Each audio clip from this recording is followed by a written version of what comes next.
আমাদের ইসলামী ইসলামী নাম শুনলেই আমাদের নানান ধরনের কথা মনে হয়। আমাদের সাথে এক ভাই পড়তেন পিপিইতে, পলিটিক্স অ্যান্ড পাবলিক অ্যাডমিনিস্ট্রেশনে। উনি এখন বাংলাদেশ ব্যাংকের একজন বিশাল অফিসার। উনার বাড়ি ছিল হচ্ছে নীলফামারীর দিকে। তো এখন উনি নীলফামারীর থেকে যখন আসার পরে এখানে পলিটিক্স অ্যান্ড পাবলিক অ্যাডমিনিস্ট্রেশনে চান্স পাইছে। পাওয়ার পর এখন গ্রামে গেছে, যাওয়ার পরে লোকজন জিজ্ঞাসা করতেছে, উনার নামও সাইফুল ইসলাম ছিল সম্ভবত, যে হ্যাঁ রে সাইফুল, তুই কোথায় পড়িস এখন? তো সাইফুল বলছে, মুই এখন ইসলামী বিশ্ববিদ্যালয় ভর্তি হয়েছি। ওই মহিলারা বলছে, হ্যাঁ রে, এতদিন পর তুই হিফজুখানাত গেলি? বুঝছেন, মানে এলাকার মানুষের ধারণা যে ইসলামী নাম শুনে এতদিন পর ইসলামী বিশ্ববিদ্যালয়ে ভর্তি হয়েছে শুনে বলি, এতদিন পর তুই ফির হিফজুখানাত ভর্তি হলি। এখন এই যে ইসলামী নাম শুনলে আমাদের মোল্লা মোল্লা গন্ধ লাগে, আব্দুল্লাহ জাহাঙ্গীর রহমানুল্লাহর প্রতিষ্ঠানের একটা ব্যতিক্রম। এবং হুজুররাও যে এখন দুনিয়ার খবর টবর রাখে, এইটা এখন প্রমাণিত সত্য কথা, ঠিক কিনা? তখন খুঁজবো যে ঝিনাইদহের সবচেয়ে ভালো স্কুল কোনটা, ইংলিশ মিডিয়াম কোনটা, যে জায়গায় আর কিছু শিখাক না শিখাক আমাদের বাচ্চা কাচ্চারা এমন ভদ্রতা শিখায় যেন রাস্তাঘাটে দাঁড়ায় মুততে পারে। আমার আল্লাহ যদি আমাদেরকে স্পেশাল রহম না করতেন, আল্লাহ রাব্বুল আমিন যদি আপনার আমার প্রতি অনুগ্রহ না করতেন, আল্লাহর খাস দয়া না থাকতো, 2021 সালে বাংলাদেশের নাম হতো গোরস্থান দেশ। জানাজা করার লোক খুঁজে পাওয়া যেত না।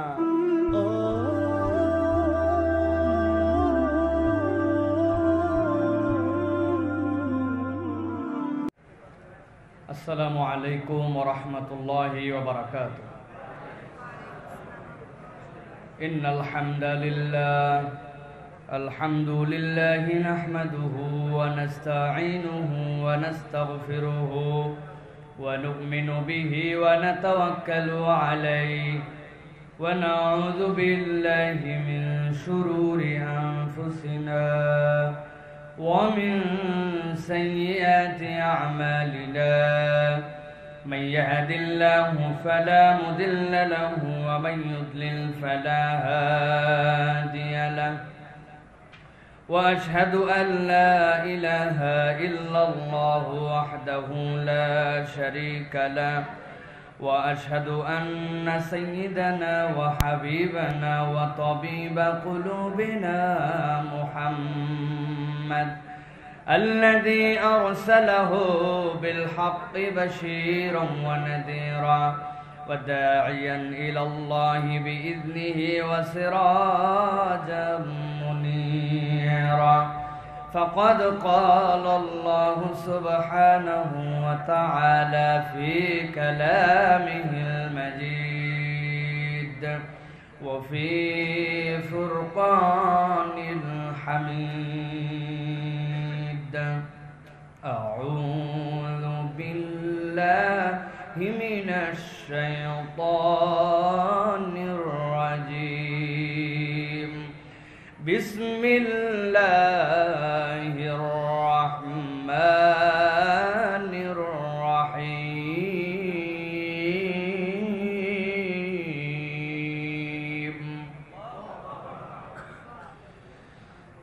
إنا أرسلنا نوحا إلى قومه أن أنذر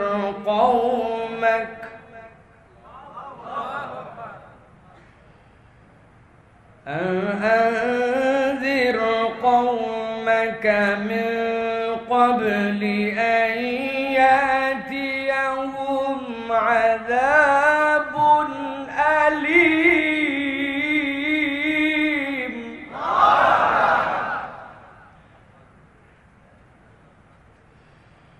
قال يا قوم إني لكم نذير مبين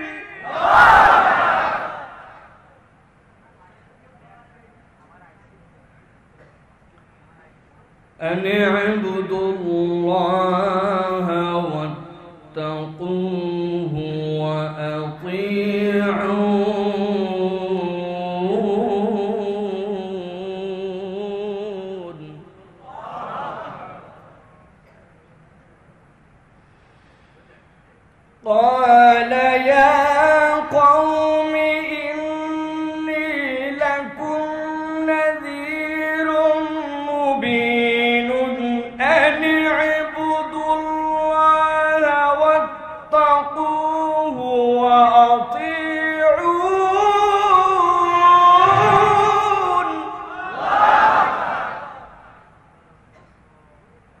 وقال الله سبحانه وتعالى آمرا ومخبرا للمؤمنين والمؤمنات إلى يوم القيامة إن الله وملائكته يصلون على النبي يا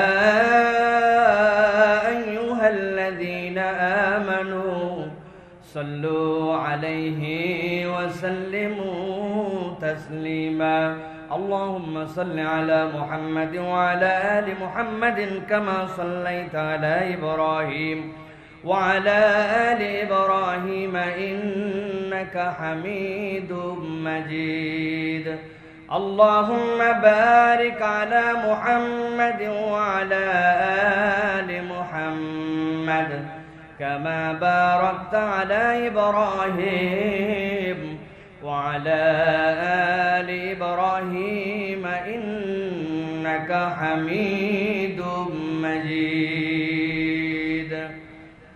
আলহামদুলিল্লাহ দয়াময় মেহেরবান মাবুদ আল্লাহ রাব্বুল আমিনের শুকরগুজার হচ্ছি যে আল্লাহ রাব্বুল আমিন আমাদেরকে আজকের এই মাজালিসুল যিকিরে আসার বসার তৌফিক যোগ্যতা সুস্থতা আল্লাহ রাব্বুল আমিন মন মানসিকতা দান করেছেন সেই রব্বুল আলামিনের কাছে সর্বাগ্রে কৃতজ্ঞ হই সকলে পড়ি আলহামদুলিল্লাহ দরুদ এবং সালাম বর্ষিত হোক মানবতার মহান মুক্তির দূত আপনার আমার প্রিয় রাসূল জনাবে মুহাম্মদুর রাসূলুল্লাহ সাল্লাল্লাহু আলাইহি ওয়াসাল্লাম পৃথিবীর অন্যতম শ্রেষ্ঠ দাঈ ইলাল্লাহ আমাদের বাংলাদেশের জন্য একজন উজ্জ্বল নক্ষত্র যার পরিচয় নতুন করে দেওয়ার কিছু নাই আমাদের প্রাণপ্রিয় উস্তাদ ডক্টর প্রফেসর আব্দুল্লাহ জাহাঙ্গীর রাহিমাহুল্লাহ কর্তৃক প্রতিষ্ঠিত এই জামিয়াতুস সুন্নাহ এই আস-সুন্নাহ ট্রাস্ট কর্তৃক আয়োজিত আজকের এই মোবারক মাহফিলের সম্মানিত সুযোগ্য সভাপতি সম্মানিত প্রধান অতিথি বিশেষত ফুরফুরা রাহবার আমাদের সকলের চোখের মণি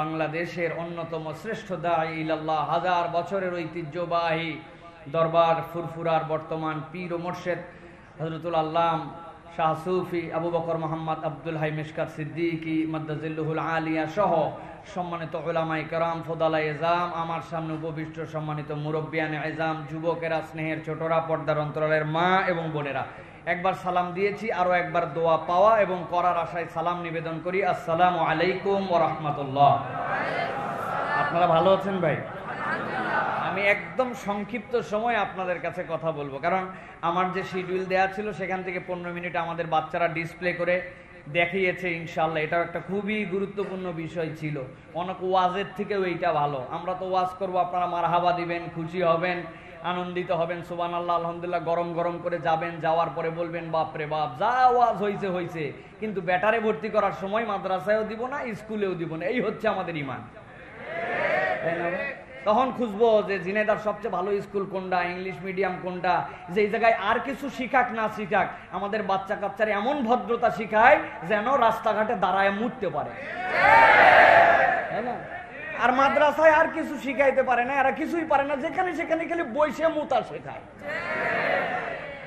তো এখন এই বসে যে প্রস্রাব করে যারা তারা যে খালি বসেই প্রস্রাব করে না আরো কিছু লিখতে পারে বলতে পারে সুন্দর করে দোয়া কালমা তাসবিহ পড়তে পারে অনেক মুরব্বীদের মাথায় হাত ধরা পড়ে যে বাপ রে বাপ কেমনে এইগুলা শিখলো মনে হয় দুই একজন রে নিয়ে আইছে ডিসপ্লের জন্য হেভি ট্রেনিং দিছে ওই জন্য এই মাথার থেকে দাঁড় করাইছে 30 জন ওই মাথার থেকে দাঁড় করাইছে 30 জন ডাইরেক্ট দেখে বিশ্বাস করেন আপনারা ঠিক না এটাও খুব জরুরি ছিল প্রিয় ভাইরা আল্লাহ রাব্বুল আমিন কবুল করুক তাদেরকে এবং আমাদেরকে দ্বীনের পথে আমাদের বাচ্চাদেরকে দেওয়ার মতো মন মানসিকতা দান করুক বলেন আল্লাহুম্মা আমিন আব্দুল্লাহ জাহাঙ্গীর রহিমাহুল্লাহ স্যারের একটা কথা বলেই আমি আলোচনায় ঢুকবো স্যার বলতেন আমার আব্বাকে সব এলাকার লোকেরা বলছে যে জাহাঙ্গীরের বাপ তুমি জীবনে একটা ভুল করলে তোমার ছেলেটা যে বুদ্ধিমান যে পড়ালেখায় ভালো এটারে তুমি শেষ পর্যন্ত এই মাদ্রাসায় দিলে ইস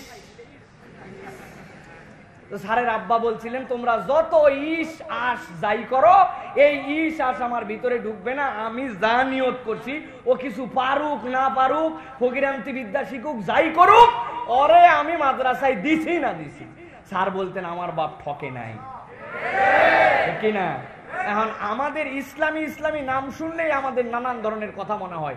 আমাদের সাথে এক ভাই পড়তেন পিপিইতে, পলিটিক্স অ্যান্ড পাবলিক অ্যাডমিনিস্ট্রেশনে। উনি এখন বাংলাদেশ ব্যাংকের একজন বিশাল অফিসার। উনার বাড়ি ছিল হচ্ছে নীলফামারীর দিকে। এখন উনি নীলফামারীর থেকে যখন আসার পরে এখানে পলিটিক্স অ্যান্ড পাবলিক অ্যাডমিনিস্ট্রেশনে চান্স পাইছে। পাওয়ার পর এখন গ্রামে গেছে, যাওয়ার পরে লোকজন জিজ্ঞাসা করতেছে, উনার নামও সাইফুল ইসলাম ছিল সম্ভবত, যে হ্যাঁ রে সাইফুল, তুই কোথায় পড়িস এখন? তো সাইফুল বলছে, মুই এখন ইসলামী বিশ্ববিদ্যালয় ভর্তি হয়েছি। ওই মহিলারা বলছে, হ্যাঁ রে, এতদিন পর তুই হিফজুখানাত গেলি। বুঝছে? মানে এলাকার মানুষের ধারণা যে ইসলামী নাম শুনে এতদিন পর ইসলামী বিশ্ববিদ্যালয়ে ভর্তি হয়েছে শুনে বলি, এতদিন পর তুই ফির হিফজুখানাত ভর্তি হলি। এখন এই যে ইসলামী নাম শুনলে আমাদের মোল্লা মোল্লা গন্ধ লাগে, আব্দুল্লাহ জাহাঙ্গীর রহমানুল্লাহর প্রতিষ্ঠানের একটা ব্যতিক্রম। এবং হুজুররাও যে এখন দুনিয়ার খবর টবর রাখে, এইটা এখন প্রমাণিত সত্য কথা, ঠিক কিনা? এই জন্য আমাদের সন্তানদেরকে আলেম বানাতে হবে, দাঈ ইলাল্লাহ বানাতে হবে। এতে দুনিয়া আখিরাতে লাভ, দুনিয়া আখিরাতে আল্লাহ রাব্বুল আমিন বরকত দিবে। বলেন আল্লাহুম্মা আমিন। প্রিয় ভাইয়েরা, আজকে আমি আপনাদের কাছে সূরা নূহের কয়েকটি আয়াত তেলাওয়াত করেছি। মূলত টার্গেট ছিল আমার যে সূরা নূহের 11টা আয়াতের আলোকে এর মধ্যে আল্লাহ রাব্বুল আমিন আপনার আমার জন্য কতগুলা ভিন্ন ভিন্ন ডাইমেনশনের শিক্ষা দিয়েছেন। আল্লাহ এর মধ্যে দাঈর গুণাবলী বলেছেন, দাওয়াতের ক্ষেত্রে বাধা কি হবে সেটা বলেছেন, দাওয়াতের ক্ষেত্রে বাধা উপেক্ষা করব কেমন করে সেটা বলেছেন, দাঈ ইলাল্লাহ কোন নিয়ত করে মানুষকে দাওয়াত দিবে সেই সব বিষয়ের একটা 11টা আয়াতের মধ্যে একটা চমৎকার প্যাকেজ আল্লাহ রাব্বুল আমিন নূহ আলাইহিস সালামকে দিয়েছেন। আমি যতক্ষণ সময় পাই, আর 20 মিনিটের মতো সময় আছে, ওই যে 9:40 বাজে, 10টায় আমার শিডিউল শেষ। এই 20 মিনিটের মধ্যে আমি সংক্ষিপ্তভাবে কিছু বোঝানোর জন্য চেষ্টা করব, আল্লাহ যদি তৌফিক দেন। বলেন আল্লাহুম্মা আমিন। প্রিয় ভাইয়েরা, সবার আগে একটা কথা বলে শুরু করি, যেটা সব জায়গায় বলছি, আমাদেরকে আল্লাহর কৃতজ্ঞ বান্দা হতে হবে। কি বান্দা? কৃতজ্ঞ বান্দা। আমরা যদি এখনো আল্লাহর কৃতজ্ঞ বান্দা না হই, তাহলে আর জীবনে কৃতজ্ঞ বান্দা হওয়ার সুযোগ নাও আসতে পারে। কেমন করে? আন্দাজি তো ঠিক বললেন, প্রমাণ নাই আমাদের কাছে। 3টা প্রশ্ন করব, ঝটপট উত্তর দিবেন।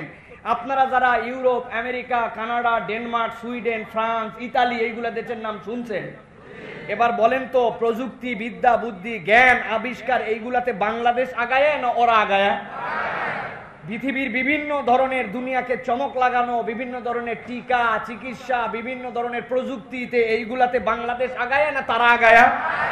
মরণাপন্ন রোগীর ট্রিটমেন্ট, তাদের জন্য বিভিন্ন ট্রিটমেন্ট ম্যানেজমেন্ট, বিভিন্ন আধুনিক bypass surgery, open heart surgery, কলিজা ট্রান্সফার, ব্রেন, নানান ধরনের বিদ্যা বুদ্ধিতে আমরা আগায় না ওরা আগায়? এবার উত্তর দেন বুঝে সুঝে, যারা এই 3টা বিষয়ে আগায়, করোনা মহামারীতে বাংলাদেশ আগায় না ওরা আগায়? কই মিলল না তো। ওরাই ট্রিটমেন্ট দিচ্ছে, ওরাই সুন্দর করে ভেন্টিলেটর আবিষ্কার করছে। এই ভেন্টিলেটর না, আবার আইসিইউ আবিষ্কার করছে, নানান কিছু আবিষ্কার করছে তারা। ট্রিটমেন্ট মানে কি, টিকা মানে কি, প্রযুক্তি মানে কি, সব আবিষ্কার করে আগায়া, আবার করোনাতেও আগায়া। ব্যাপারটা কি? ব্যাপার বোঝা গেল, আল্লাহ রাব্বুল আমিন যখন এই জিনিসটাকে আল্লাহ রাব্বুল আলামিন দুনিয়াবাসীর কাছে দিয়েছেন, ওইটা বিদ্যা বুদ্ধি অতিক্রম করে ওইটাকে আপনি মোকাবেলা করে ফেলবেন এরকম বিষয় নয়, বরং আল্লাহ বান্দাদেরকে একটা সতর্ক করার জন্য দিয়েছেন। আর এই সতর্কতার তালিকায় আল্লাহ যাদেরকে রাখছেন তার মধ্যে সবচেয়ে রহম করছেন বাঙালিদের উপরে। আপনি যদি মনে করেন মুখের মধ্যে মাস্ক আর হাত ধোয়া আপনি বাঙালিরে পরিষ্কার করবেন, তাহলে আমি বলবো আজকে অনেক মানুষের অজু ছাড়াই হয়তোবা এশার নামাজ পড়ছে। বলুন একজনও পড়ে নাই হুজুর, আন্দাজি কথা বলেন।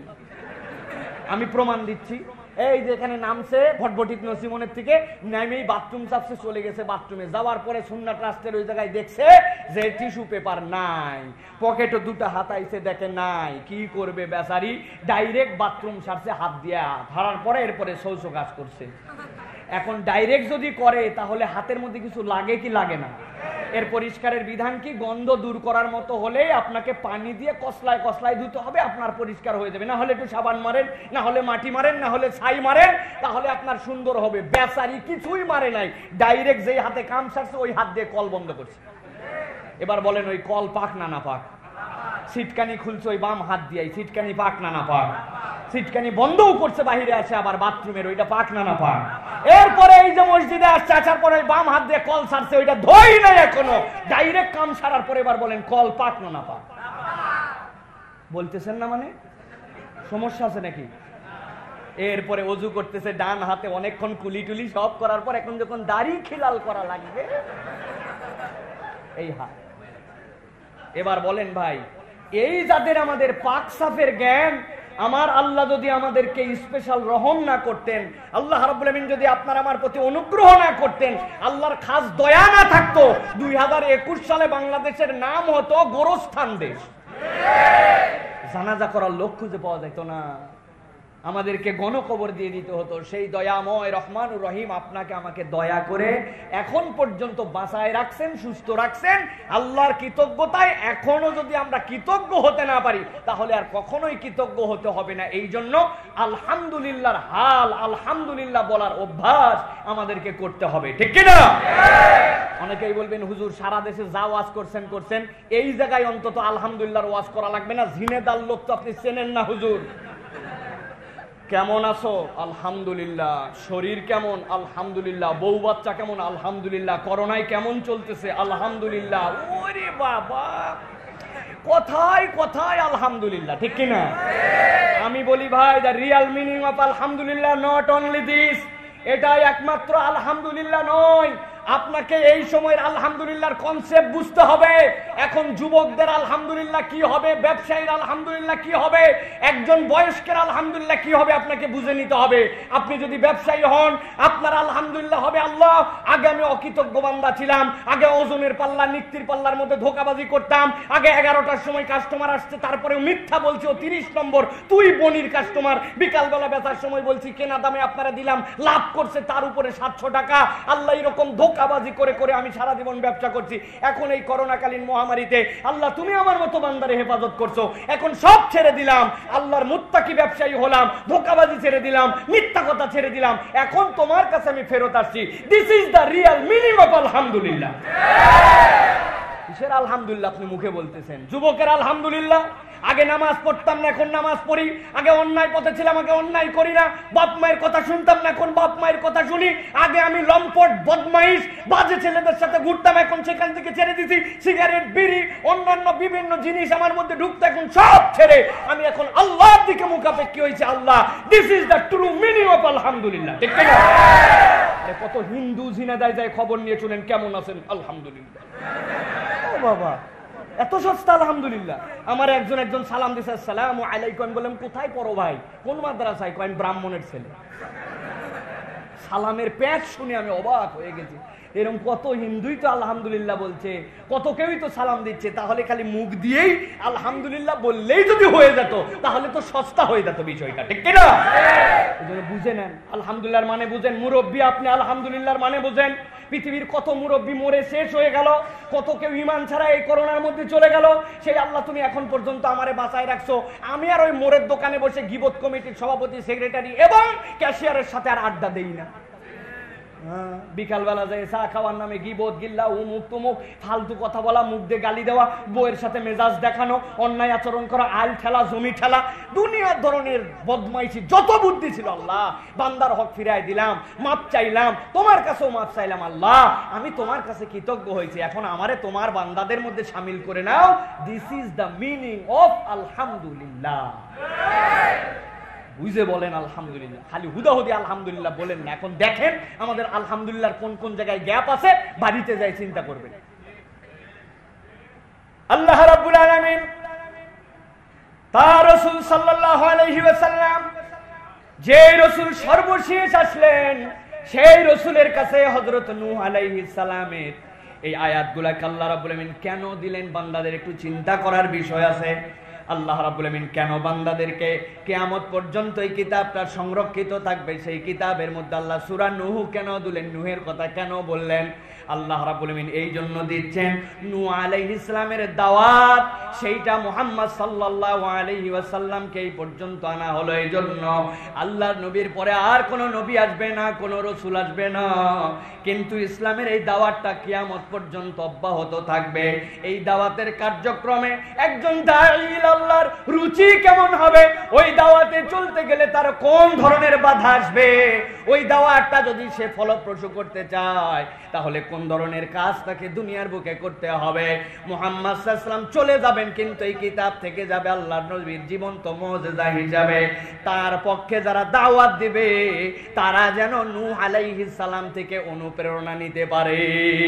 সুবহানাল্লাহ।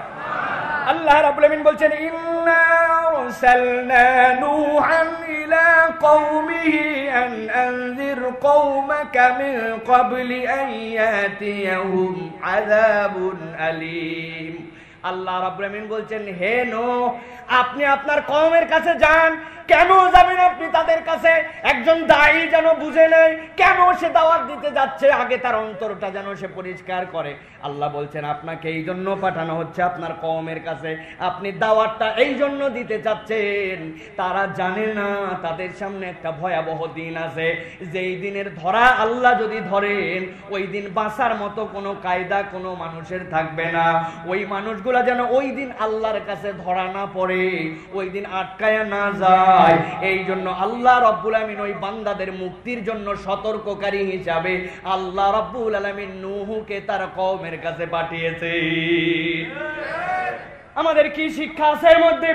আমাদের শিক্ষা হচ্ছে যখনই আমরা কোন দাওয়াতের মিশন নিয়ে যাব, কাউরে যখন কল্যাণের দিকে ডাকবো, তখন আমার মনের মধ্যে এই ধারণাটা বদ্ধমূল করে দিতে হবে আমি আল্লাহর পক্ষ থেকে এই বার্তাটা তার কাছে পৌঁছাচ্ছি, এইটা আমার কাজ আমি করছি। কিন্তু আমার আল্লাহ বলেছেন যেই মানুষটাই কাজের উপযুক্ত, যেই মানুষটাই কাজ বোঝে, ওই মানুষটা যার কাছে দাওয়াত পৌঁছাচ্ছে সে যেন খুলুসিয়াতে কোনো কমতি না থাকে, তার অন্তরটা যেন খালিসান লিল্লাহ হয়। দুনিয়ার মানুষ দাঈ ইলাল্লাহ বলবে, দুনিয়ার মানুষ বড় দায়ী হিসাবে ডাকবে, দুনিয়ার মানুষ বলবে বাবা বা তুমি একটা ভালো কাজ করছো, এরকম কোনো চিন্তা নাই।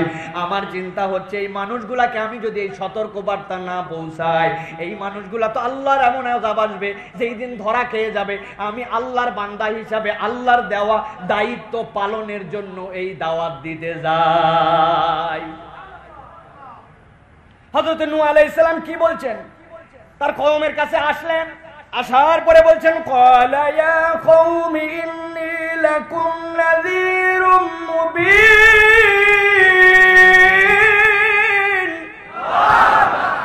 নূহ আলাইহিস সালাম আল্লাহর কথাকে ঠিক ঠিক নিজের মতো করে, একটা ছিল প্যাসিভ আর একটাকে অ্যাক্টিভ বানাইলেন তিনি। আল্লাহ বলেন নূহের কাজ এইটা। এবার তিনি বলছেন আমি তোমাদের কাছে আসছি। কেন আসছি তোমাদের কাছে? ইন্নী রাসূলুল্লাহি ইলাইকুম, আমি তোমাদের কাছে আল্লাহর পক্ষ থেকে প্রেরিত হয়েছি। কি জন্য? নাযীরুম মুবিন, সুস্পষ্ট একজন দাঈ হিসাবে, সতর্ককারী হিসাবে তোমাদের কাছে আসছি। এই জন্য দাঈ আল্লাহর দ্বিতীয় গুণ হবে সে যেই কাজটা করছে এটা পরিষ্কার করে বলে দিবে। তার এই বক্তব্য দেওয়ার দ্বারা যদি রাজনৈতিক উদ্দেশ্য থাকে রাজনৈতিক উদ্দেশ্য বলে দিবে, টাকা পয়সা কামানোর উদ্দেশ্য থাকলে টাকা পয়সার উদ্দেশ্য বলে দিবে, অন্য যে উদ্দেশ্য থাকুক সেইটা বলে দিবে। আল্লাহ বলছেন প্রকৃত দাঈ আল্লাহ যে মানুষকে জান্নাতের দিকে ডাকবে, সেও তার কনসেপ্ট ক্লিয়ার করে দিবে, পরিষ্কার করে দিবে। আমার দুনিয়ার সব নিয়ামত মিলতে পারে, সেইটা আল্লাহ আমাকে দিতে পারেন, কিন্তু আমি তোমাদের কাছে সুস্পষ্ট করে বলছি আল্লাহর ওই ভয়াবহ আযাব থেকে বাঁচানোর নিয়তেই আমি যা বুঝেছি সেই আলোকে তোমাদের কাছে কথা বলতে এসেছি। পরিষ্কার? আল্লাহ রাব্বুল আলামিন এরপরে বলছেন দাঈ আল্লাহর প্রথম নিয়তের ইখলাসটা কেমন হবে। এরপরে দাঈ আল্লাহ আল্লাহর কাছে কোন ভাষায় তার নিজের পরিচয় জানাবে। এবার আল্লাহ রাব্বুল আলামিন বলছেন দাঈ আল্লাহর মিশন কি হবে, কোন কোন কাজে সে আল্লাহর পথে বান্দাকে ডাকবে, তার মিশনটা কি হবে। আল্লাহ রাব্বুল আলামিন বলছেন আপনি যে তাদের কাছে আপনার মিশন জানান, আনি ইবুদুল্লাহ ওয়াত্তাকুহু ওয়া আতিউন। একজন দাঈ হিসাবে আল্লাহ রাব্বুল আলামিন যাবতীয় বান্দাদের জন্য তিনটা কাজকে এখানে প্রাইম অবস্থার মধ্যে নিয়ে আসছেন, একদম সর্বশেষ। আল্লাহ বলছেন এই তিনটাই হচ্ছে তোমার মূল উসুল। এক নম্বর হচ্ছে আনি'বুদুল্লাহ, কেবলমাত্র আল্লাহরই ইবাদত করতে হবে, আল্লাহ ছাড়া ইবাদত পাওয়ার কোনো হকদার নাই, কেউ নাই। এই কনসেপ্টটা মানুষকে আপনার প্রথমেই পরিষ্কার করে দিতে হবে। আনি'বুদুল্লাহ, আল্লাহ বলছেন আপনি যে বলেন তোমাদের প্রথম কাজ কি, তোমাদের এক নম্বর কাজ হচ্ছে মাবুদ হিসাবে আল্লাহকে মেনে নিতে হবে। আল্লাহ ছাড়া কোনো মাবুদ নাই, আল্লাহ আর ওই বান্দার মধ্যে এই মাবুদ পাওয়ার ক্ষেত্রে কোনো ভায়া মাধ্যম নাই। এই কনসেপ্টটাও আপনাকে পরিষ্কার করতে হবে। তাহলে এক নম্বর দাঈল আল্লাহর দায়িত্ব হচ্ছে আনি'বুদুল্লাহ, আল্লাহর ইবাদতের দিকে আপনাকে ডাকতে হবে, কনসেপ্ট পরিষ্কার করতে হবে। আল্লাহ এবং তার বান্দার মধ্যে এই দাওয়া, এই ডাকা, এই আহ্বানের, এই ইলাহিয়তের মধ্যে কোন রকম ভায়া মাধ্যম নাই। এর নাম আকীদা।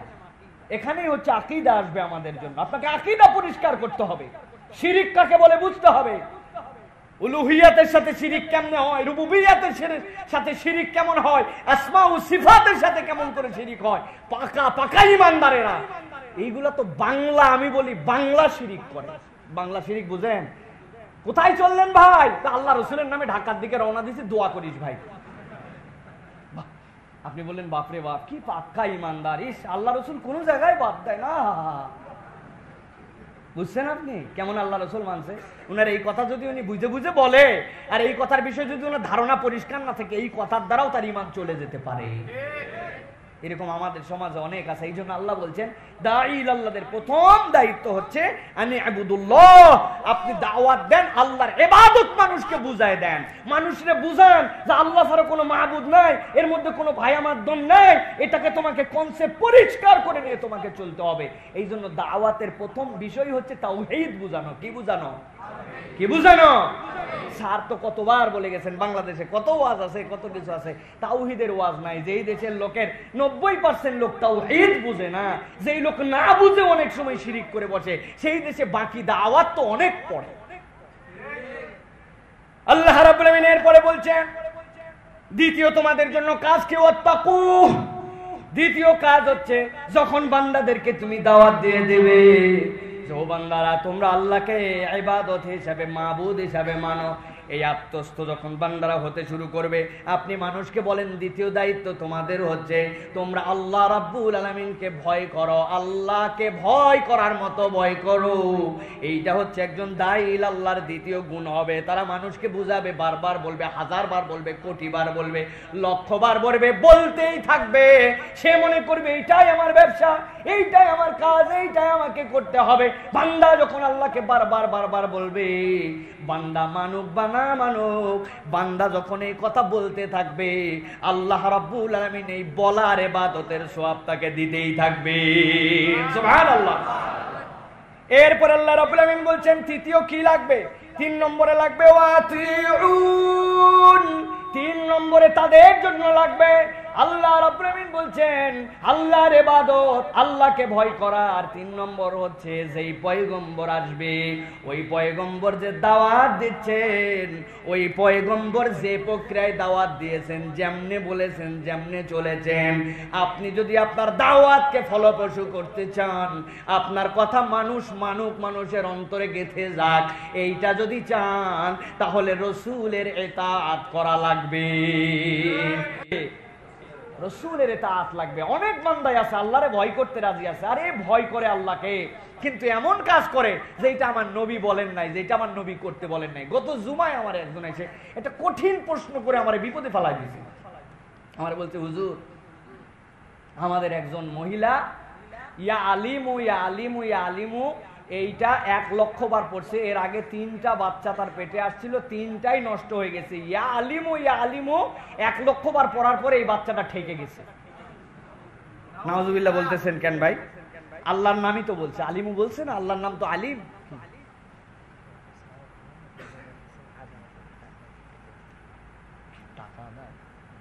ঠিক আছে, শেষ করে দিব, সমস্যা নেই এখন।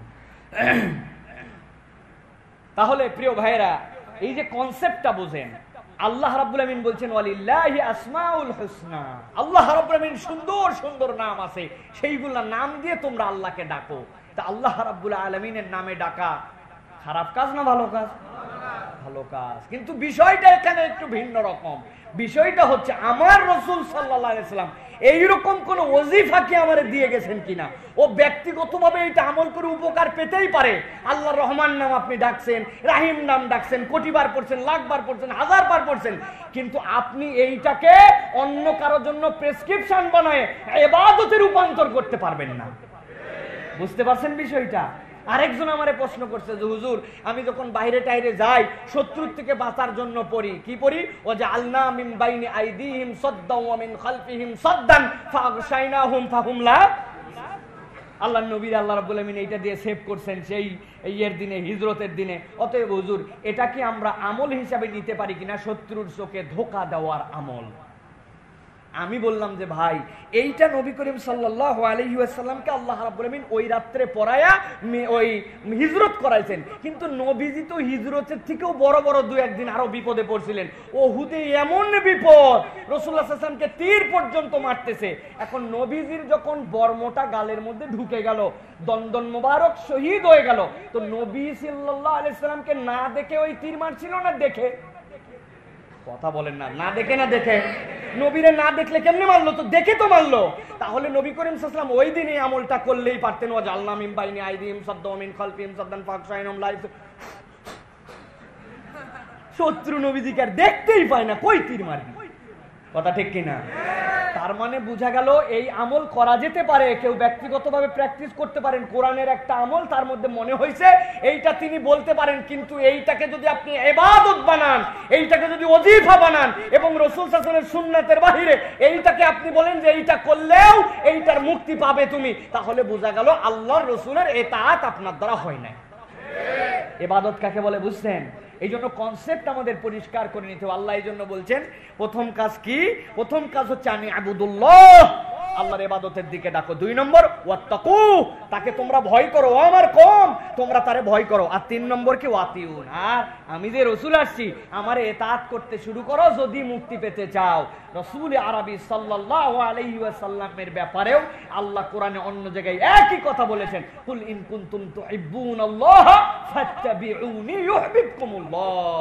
তোমরা যদি আল্লাহ রাব্বুল আমিনের ভালোবাসা পেতে চাও রাসূলের ইতাআত লাগবে। সুতরাং দাইল আল্লাহ আমরা যারা আমাদের ডাকার ক্ষেত্রে, অন্য মানুষকে আহ্বানের ক্ষেত্রে আমরা এই 3টা মৌলিক উসুল এই ক্ষেত্রে মনে রাখবো। এবার আমরা দেখব যে এই দাওয়াত যদি আমরা দেই, মানুষকে আমরা কি বলবো যে এই দাওয়াত দিয়ে তুমি কি পাবে? মানুষকে তাকে মোটিভেট করতে হবে, তাই না? আপনি আসার পরে এই যে শেখ আহমদুল্লাহ একটু আগে বলে গেলেন, এমন কড়া দাওয়াত দিছে, দাওয়াতের ঠেলায় ওর জন্য বদদোয়া করছে। উদাহরণ দেই একটা, দেব। ছোটবেলায় আমি মসজিদে গেছি, নামাজ আজান হয়ে গেছে, বাড়ির কাছেই তো মসজিদ, সাথে সাথে আগে মসজিদে গেছি। কি জন্য গেছি জানেন? রিয়াদুস সালেহিন একটা বাসাতে ছিল, একদিন রিয়াদুস সালেহিন পড়ছি, আল্লাহ নবীর থেকে একটা হাদিস আসছে, তোমরা যদি প্রথম কাতারের মর্যাদা জানতে তাইলে লটারি মটারি দেওয়ার মতো অবস্থা হইতো। আপনারা শুনছেন এরকম হাদিস? প্রথম কাতারের যে মর্যাদা, তোমরা প্রতিযোগিতায় লেগে যেতে। আমি চিন্তা করছি, ইরে বাবা, নবীজি বলছেন এই কথা, আজকে যা আছে কপালে হুজুর বরাবর যায় দাঁড়া। হুজুর বরাবর দাঁড়াইছি, কতগুলা মুরব্বী, 1:29 বাজে, 1:29 সেকেন্ড, ডিজিটাল করি না উপর দিয়া, দেখে তখন করতে করতে মসজিদের মধ্যে কেবল ঢুকছে। ঢুকেই দেখি এতটুক একটা সামনে, ওইখান থেকেই তো ওনার মেজাজ একদম চড়া। এই পর্যন্ত আছে, বলছে পিছা পিছা পিছা। আমি তো পিছাচ্ছি না। আরে আমি আইছি কখন তুমি জানো নাকি চাচা? আজান শুনে আইছি আর তুমি 30 সেকেন্ডের সময় পিছাতে বলছে। আমি পিছাচ্ছি না, আমি শক্ত হয়ে দাঁড়ায় আছি। আমার কানটা ধরে পিছনে এরকম করে দিছে। আমি পুরা নামাজ কানছি, যতক্ষণ নামাজ পড়ছি ততক্ষণ কানছি। ওই মুরব্বীর চেহারা আমার এখনো ভাসতেছে, মরে নাই এখনো। উনারে আমি মাফ করে দিছি, আল্লাহ যে যেটাই করুক উনি, কিন্তু এই কষ্টটা আমার অন্তরের মধ্যে ছোটবেলায় উনি দিছে। তো উনি তো ভালো নিয়তেই দিছে। কি জন্য দিছে? যে এই পাক সাপের বিধান জানে কিনা, অজু ঠিক করছে কি করে নাই, কেমনে সে চলবে কি চলবে না, সূরা কেরাত শিখছে কিনা। সামনে যদি এই জায়গায় ইমাম সাহেবের বরাবর পিছনে দাঁড়ায়, ইমাম সাহেবের যদি অজু ছুটে যায়, তাহলে পিছন থেকে একজনের সামনে টেনে তো নামাজে দেওয়া লাগবে। লাগবে না? উনি খুব পজিটিভ নিয়তেই আমার কান ধরে পিছায় দিছে। খারাপ কিছু করছে? খারাপ কটুক করছে, পুরাটা সময় আমার চোখ দিয়ে খালি পানি পড়ছে। তার মানে বোঝা যায় যে দাওয়াতের ক্ষেত্রে এইরকম ভাবে আমাদেরকে এই বিষয়টাও পরিষ্কার রাখতে হবে যে আমি কেন দাওয়াত দিচ্ছি। আল্লাহ রাব্বুল আমিন সেই কনসেপ্টটাও বান্দার কাছে তুলে ধরতে বলছেন। কতক্ষণ বলবো আর ভাইয়া? আল্লাহ রাব্বুল আমিন বলছেন তাদের কাছে যে আপনি বলবেন কেন আমি দাওয়াত দিচ্ছি, আমি যে তোমাদের কাছে আসলাম, আমার এই দাওয়াতের দ্বারা তোমাদের কি হবে। আল্লাহ বলছেন তাদেরকে বলেন ইয়াগফির লাকুম মিন যুনুবিকুম ওয়া ইউআখিরুকুম ইলা আজালিম মুসাম্মা। ইবনে আশুর রাহমাতুল্লাহি আলাইহি তাফসীর ইবনে আশুরের ভিতরে আয়াতটার জন্য সুন্দর করে কতগুলা কনসেপ্ট লিখেছেন। তিনি বলছেন আল্লাহ রাব্বুল আমিন যে বললেন তোমাদের এক নম্বর নিয়ামত হবে তোমাদেরকে যে তিনটা পথে আমি ডাকতেছি, এই তিনটা পথে যদি মানতে চাও, আমি আল্লাহ তোমাদের জন্য কি করব। দুনিয়ার সব মানুষের কামনাই তো একটা, কি কামনা? আমার আল্লাহ যেন আমারে মাফ করে দেয়। যদি আমার আল্লাহ আমারে মাফ করে, দুনিয়ার মানুষের আর কিছুই লাগে না, ঠিক কি না? এই জন্য আল্লাহ রাব্বুল আমিন বলছেন আপনি যে বলবেন ওয়াগফির লাকুম মিন যুনুবিকুম, তোমরা যদি এই তিনটা কথা মেনে নাও, আমি আল্লাহর পক্ষ থেকে জানাচ্ছি আল্লাহ রাব্বুল আমিন তোমাদেরকে সব কিছু থেকে মাফ করে দিবেন, সব গুনাহ আল্লাহ ক্ষমা করে দিবেন। আর দ্বিতীয় কি করবেন? ওয়া ইউআখিরুকুম ইলা আজালিম মুসাম্মা, আল্লাহ বলছেন তোমাদেরকে একটা নির্ধারিত সময় পর্যন্ত দেওয়া হবে। আইসারুত তাফাসিরের ভিতরে অন্যান্য মুফাসসির ইবনে কাসির সহ বিভিন্ন মুফাসসির বলছেন এখানে ব্যাখ্যা দুই ধরনেরই হতে পারে। আল্লাহ বলছেন তোমাদের মউত তো নির্ধারিত সময় পর্যন্তই, যদি এই কথাগুলা মনে নাও তাইলে তোমরা ঈমানের উপরে থাকবে, আর ঈমানের উপরে আসার কারণে মউত পর্যন্ত আল্লাহ তোমাকে ওই ইস্তেগফারের উপরে রাখবেন, ক্ষমার উপরে রাখবেন। আর কেউ কেউ বলছেন আল্লাহ রাব্বুল আমিন তোমার এই ক্ষমার ঘোষণাটা মৃত্যুর আগ মুহূর্ত পর্যন্ত রেখেছেন। বান্দা যখনই আল্লাহর কাছে ফিরবে, যখনই এই তিনটা বিধান যে মেনে নিবে, আল্লাহ তখনই তারে মাফ করবেন। আল্লাহ বলছেন এটা অব্যাহত। এরপর আল্লাহ রাব্বুল আমিন বলছেন আপনি জানাই দেন ইন্না আজালাল্লাহি ইযা জাআ লা ইউআখারু লাউ কুনতুম তা'লামুন।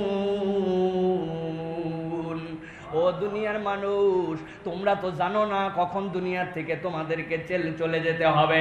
আল্লাহ পরোক্ষভাবে এই জায়গাতে ভয় দেখাচ্ছেন। একটা কি বলতেছেন আল্লাহ? যেই তিনটা আহ্বান তোমাদেরকে দেওয়া হলো, যেই তিনটা পথ তোমাদেরকে অনুসরণ করতে বলা হলো, তোমার মৃত্যুর খবর তুমি জানো না বান্দা। এইটা শোনার সাথে সাথে তুমি মেনে নাও, এইটা শোনার সাথে সাথে তুমি বাস্তবায়ন করার চেষ্টা করো। কেননা কখন মৃত্যু চলে আসবে তুমি জানো না, আর মৃত্যু আসার সাথে সাথে তোমার তওবার দুয়ার বন্ধ হয়ে যাবে। এই জন্য আল্লাহ বলছেন দাঈ ইলাল্লাহ এই আহ্বানগুলো নিয়ে যাবে, মানুষের কাছে আদর করে বলবে দুনিয়ার মানুষ তুমি কিছু নাও পেতে পারো, আমার এই দাওয়াত দ্বারা দুনিয়ার তোমার কোনো কল্যাণ নাও হতে পারে, তোমার কোনো কিছু আমি করে দিব এরকম কিছু বলতেছি না ভাই। কিন্তু তুমি যদি আল্লাহর ইবাদত করো, আল্লাহরে যদি ভয় করো, আর আল্লাহ রাব্বুল আমিনের রাসূলকে যদি অনুসরণ করো, আল্লাহ একটা নিয়ামত দিবেন, আমি গ্যারান্টি দিলাম। তুমি মৃত্যুর আগের মধ্যেও যদি মেনে নাও, আমার আল্লাহ তোমারে মাফ করে দিবেন। প্রিয় ভাইয়েরা, এরপরে আমরা যদি দেখি তাহলে এখন আমরা দেখতে শুরু করব যে একজন দাঈ ইলাল্লাহর দাওয়াতের ক্ষেত্রে কনসেপ্টটা কিরকম হইল বুঝলাম। এরপরে দাওয়াত কেন দিতে হবে বুঝলাম, দাওয়াত কি কি বিষয়ে দিব তাও বুঝলাম, দাওয়াত দিচ্ছি কেন মানুষকে বুঝাবো তাও বুঝলাম। এবার আল্লাহ বলতে শুরু করবেন এই দাওয়াতের ক্ষেত্রে 7 ধরনের চরিত্র আছে, এই 7 ধরনের চরিত্র তোমার সামনে আসবে। কয় ধরনের চরিত্র?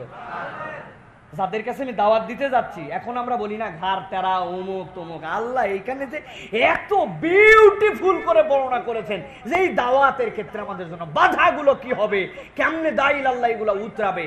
অনেক কথা ভাই, কিন্তু আলহামদুলিল্লাহ আজকের মতো আমার কথা এখানেই শেষ করে দিতে হচ্ছে। তার কারণ হচ্ছে যে আজকের যে মাহফিলটা হচ্ছে এতেই আমরা খুশি আছি, ঠিক কিনা ভাই? এই যে ময়দানে মাহফিলটা হচ্ছে এতে খুশি না বেজার? আমাদেরকে প্রশাসন থেকে সুন্দর আমাদের জন্য ইন্তজাম করা হয়েছে। তারা কিছু রেস্ট্রিকশন, তাদেরও সাংবিধানিক বিষয়ের কারণে, তাদেরও রাষ্ট্রীয় বিধিবিধানের কারণে আমাদেরকে কিছু সিস্টেমের মধ্যে এনেছেন। সেই হিসাবে আমাদেরকেও সেটাও মানতে হবে। সেই হিসাবে বলতেছি আমি নিজে ব্যক্তিগতভাবে আমার জীবনে যত খুশি হয়েছে তার মধ্যে শ্রেষ্ঠ খুশির একটা হচ্ছে যে আমার ওস্তাদ আব্দুল্লাহ জাহাঙ্গীর রাহিমাহুল্লাহর এই সুন্নাহ ট্রাস্টে আমার মতো এরকম একজন মানুষরে কিছু কথা বলার মতো এখানে আল্লাহ রাব্বুল আমিন যে বসাইছেন, এটা আমার জন্য বিশাল সম্মান। আলহামদুলিল্লাহ, বাস এইটুকুই যথেষ্ট। আল্লাহ রাব্বুল আমিন আমাদেরকে কবুল করুন। যদি কখনো সুযোগ হয় ইনশাআল্লাহ আবার কথা হবে, আবার দেখা হবে। এরপর ইনশাআল্লাহ আমাদের ওয়াজিবুল ইহতারাম আমাদের ফুরফুরার আলা হযরত হুজুর আসবেন এখন ইনশাআল্লাহ। তার আগে আমাদের প্রিয় ভাই শেখ ওসামা খন্দকার